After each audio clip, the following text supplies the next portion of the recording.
നോമ്പുകാലം ആറാം ബുധൻ. ഒന്നാം വായന. പുറപ്പാടന്റെ പുസ്തകത്തിൽ നിന്ന് 15-ാം അധ്യായം 1 മുതൽ 21 വരെ. മീഖ പ്രവാചകന്റെ പുസ്തകം 6-ാം അധ്യായം 1 മുതൽ 5 വരെ. ജെറമിയ പ്രവാചകന്റെ പുസ്തകം 31-ാം അധ്യായം 13 മുതൽ 17 വരെ. മോശയും ഇസ്രായേൽക്കാരും കർത്താവിനെ സ്തുതിച്ചുകൊണ്ട് ഈ ഗാനം ആലപിച്ചു. കർത്താവിനെ ഞാൻ പാടി സ്തുതിക്കും, എന്തെന്നാൽ അവിടുന്ന് മഹത്വപൂർണമായ വിജയം നേടിയിരിക്കുന്നു. കുതിരയെയും കുതിരക്കാരനെയും അവിടുന്ന് കടലിൽ എറിഞ്ഞു. കർത്താവ് എന്റെ ശക്തിയും സംരക്ഷകനുമാകുന്നു. അവിടുന്ന് എനിക്ക് രക്ഷയായി ഭവിച്ചിരിക്കുന്നു. അവിടുന്നാണ് എന്റെ ദൈവം. ഞാൻ അവിടുത്തെ സ്തുതിക്കും. അവിടുന്നാണ് എന്റെ പിതാവിന്റെ ദൈവം. ഞാൻ അവിടുത്തെ കീർത്തിക്കും. കർത്താവ് യോദ്ധാവാകുന്നു. കർത്താവ് എന്നാകുന്നു അവിടുത്തെ നാമം. ഫറവോയുടെ രഥങ്ങളെയും സൈന്യത്തെയും അവിടുന്ന് കടലിൽ ആഴ്ത്തി. അവന്റെ ധീരമായ സൈന്യാധിപർ ചെങ്കടലിൽ മുങ്ങിമരിച്ചു.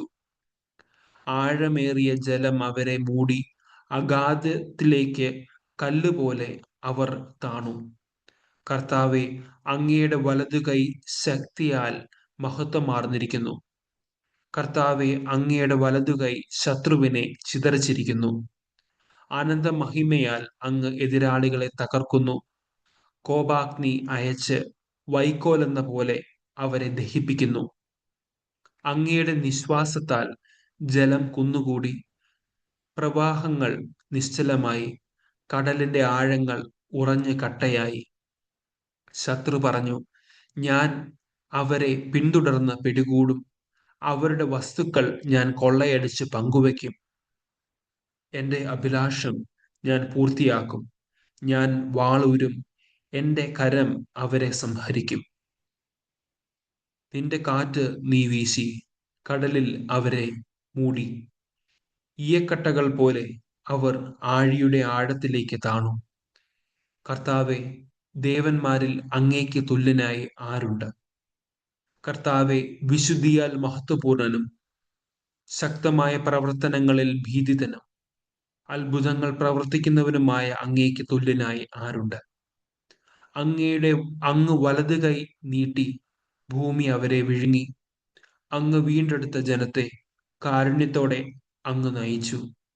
അങ്ങയുടെ വിശുദ്ധ വസതിയിലേക്ക് ശക്തിയാൽ അവിടുന്ന് അവരെ നയിച്ചു.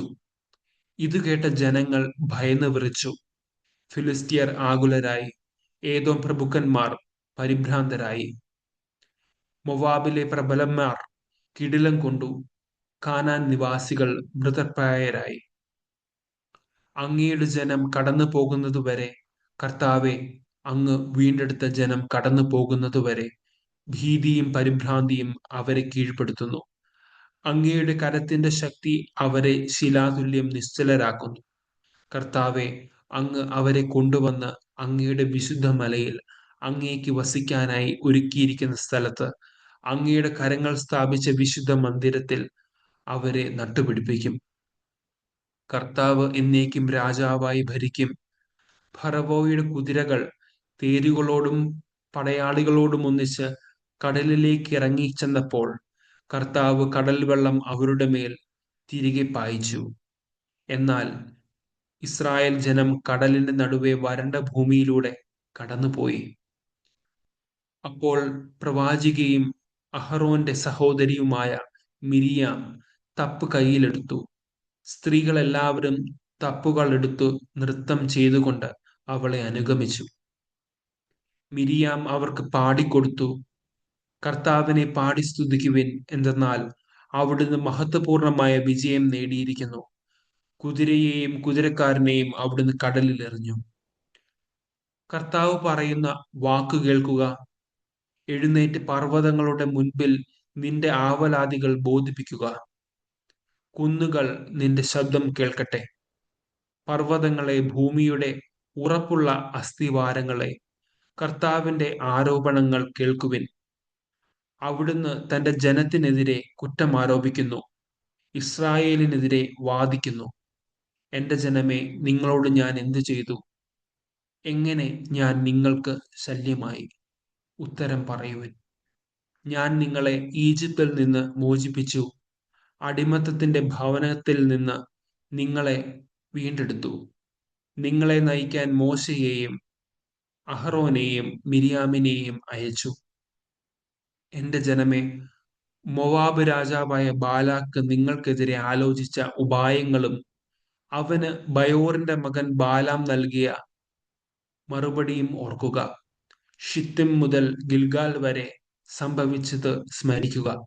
അങ്ങനെ കർത്താവിന്റെ രക്ഷാകരമായ പ്രവൃത്തികൾ ഗ്രഹിക്കുക. അപ്പോൾ കന്യകമാർ നൃത്തം ചെയ്ത് ആനന്ദിക്കും, യുവാക്കളും വൃദ്ധരും സന്തോഷചിത്തരാകും.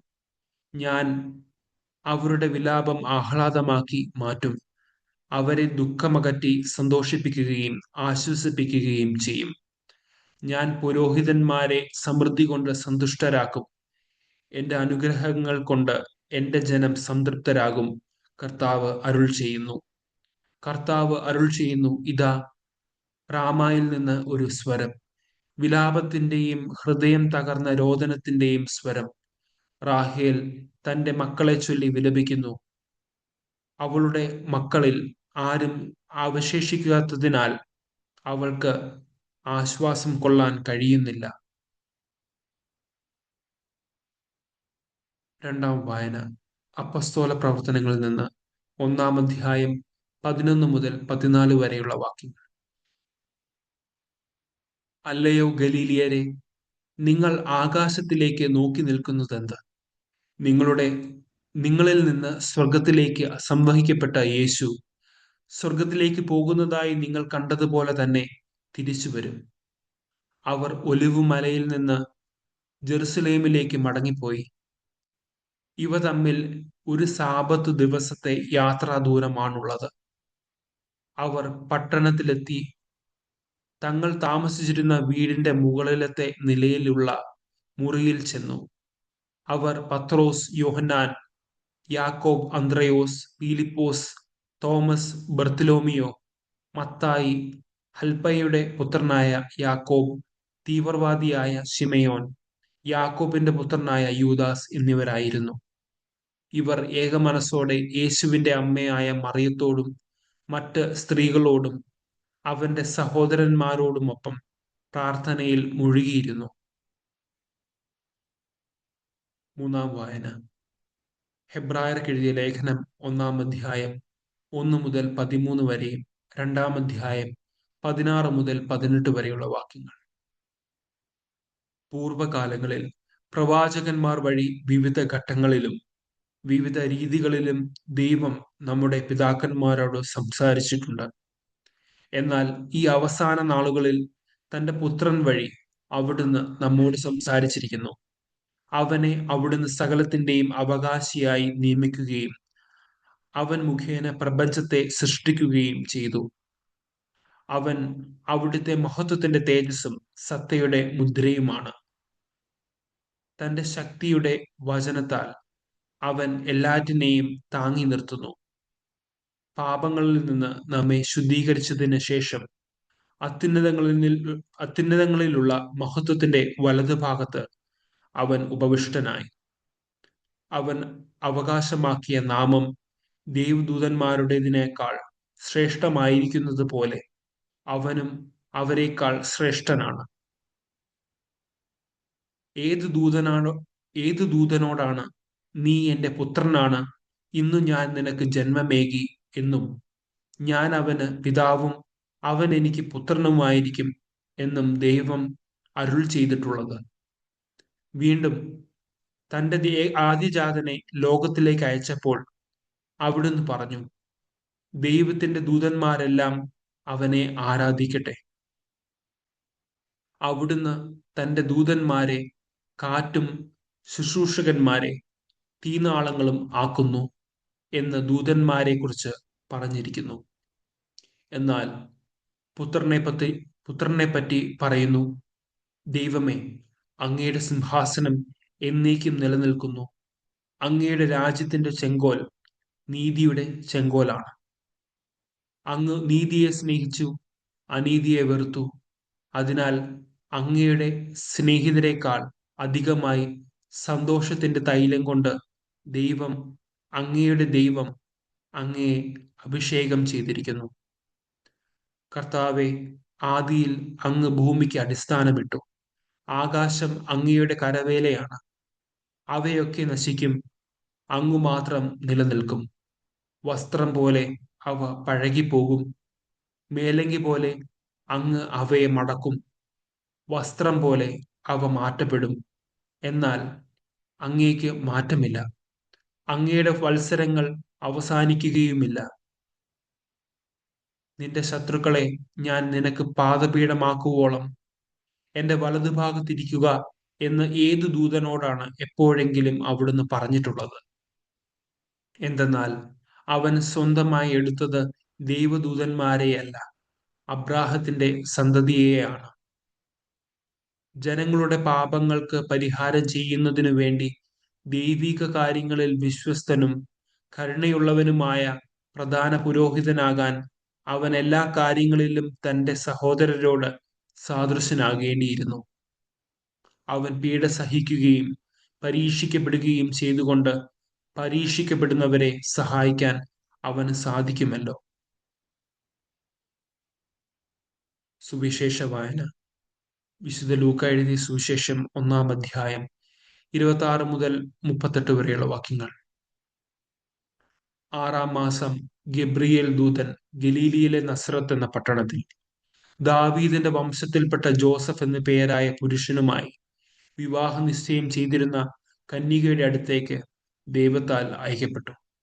അവളുടെ പേര് മറിയമെന്നായിരുന്നു.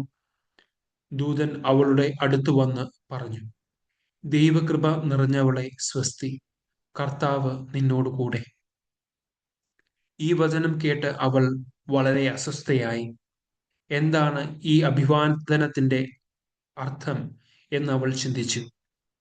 ദൂതൻ അവളോട് പറഞ്ഞു, മറിയമേ, നീ ഭയപ്പെടേണ്ട. ദൈവസന്നിധിയിൽ നീ കൃപ കണ്ടെത്തിയിരിക്കുന്നു. നീ ഗർഭം ധരിച്ച് ഒരു പുത്രനെ പ്രസവിക്കും. നീ അവന് യേശു എന്ന് പേരിടണം. അവൻ വലിയവനായിരിക്കും, അത്യുന്നതന്റെ പുത്രൻ എന്ന് വിളിക്കപ്പെടും. അവന്റെ പിതാവായ ദാവീദിന്റെ സിംഹാസനം ദൈവമായ കർത്താവ് അവന് കൊടുക്കും. യാക്കോബിന്റെ ഭവനത്തിന്മേൽ അവൻ എന്നേക്കും ഭരണം നടത്തും. അവന്റെ രാജ്യത്തിന് അവസാനം ഉണ്ടാകുകയില്ല. മറിയം ദൂതനോട് പറഞ്ഞു, ഇതെങ്ങനെ സംഭവിക്കും? ഞാൻ പുരുഷനെ അറിയുന്നില്ലല്ലോ. ദൂതൻ മറുപടി പറഞ്ഞു, പരിശുദ്ധാത്മാവ് നിന്റെ മേൽ വരും, അത്യുന്നതന്റെ ശക്തി നിന്റെ മേൽ ആവസിക്കും. ആകയാൽ ജനിക്കാൻ പോകുന്ന ശിശു പരിശുദ്ധൻ, ദൈവപുത്രൻ എന്ന് വിളിക്കപ്പെടും. ഇതാ, നിന്റെ ചാർച്ചക്കാരി വൃദ്ധയായ എലിസബത്തും ഒരു പുത്രനെ ഗർഭം ധരിച്ചിരിക്കുന്നു. വന്ധ്യയെന്ന് പറഞ്ഞിരുന്ന അവൾക്ക് ഇത് 6-ാം മാസമാണ്. ദൈവത്തിന് ഒന്നും അസാധ്യമല്ല. മറിയം പറഞ്ഞു, ഇതാ കർത്താവിന്റെ ദാസി, നിന്റെ വാക്ക് എന്നിൽ നിറവേറട്ടെ. അപ്പോൾ ദൂതൻ അവളുടെ മുമ്പിൽ നിന്ന് മറഞ്ഞു. നമ്മുടെ കർത്താവായ മിശിഹായ്ക്ക് സ്തുതി.